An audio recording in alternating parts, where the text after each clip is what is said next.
তো সবাইকে good evening. এখন আমরা চলে এসেছি কিন্তু একটা নতুন একটা চমক নিয়ে। কি মিষ্টিদি? একদম একটা চমক আছে সবার জন্য। মিষ্টিদি বা পায়েলদির কিন্তু ফেসবুক পেজ আজকে তৈরি হয়ে গেছে। তো সেই ফেসবুক পেজের ব্যাপারে মিষ্টিদি তোমাদের বলবে বা পায়েলদি তোমাদের বলবে। একদম আমার নতুন একটা পেজ খোলা হয়েছে। তো তোমরা যারা যারা মানে আমার হেসেলের আপডেটটা চাইছো, মানে আমার হোটেলেরও আপডেট চাইছো, কোন দিন বন্ধ আছে, কি রান্না হচ্ছে, কি কি মেনু আছে, কিভাবে করছি, সবটা যদি জানতে চাও তো পেজটাকে প্লিজ ফলো করে রাখো। সব আপডেট এই পেজেই আসবে। পেজটা হচ্ছে এইটা, তোমাদেরকে দেখিয়ে দিই। এটাই হচ্ছে কিন্তু মিষ্টিদির বা পায়েলদির অরিজিনাল পেজ, এর বাইরে কোনো পেজ নেই। ইউজার নেমটা হচ্ছে এইটা, পায়েলদির হেসেল। এইটা হচ্ছে কিন্তু একদম অরিজিনাল অথেন্টিক পেজ। এর বাইরে যে কটা পেজ আছে সব কিন্তু ফেক পেজ।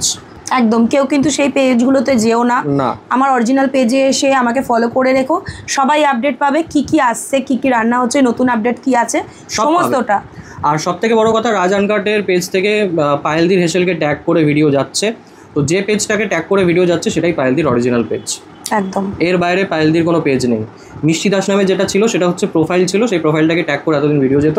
এখন থেকে পায়েলদির হেসেল যেহেতু পেজ বানানো হয়ে গেছে, তাই জন্য পায়েলদির পেজ থেকেই সমস্ত কিছু আপডেট আসবে। পায়েলদির হেসেল এই পেজটা থেকেই আসবে।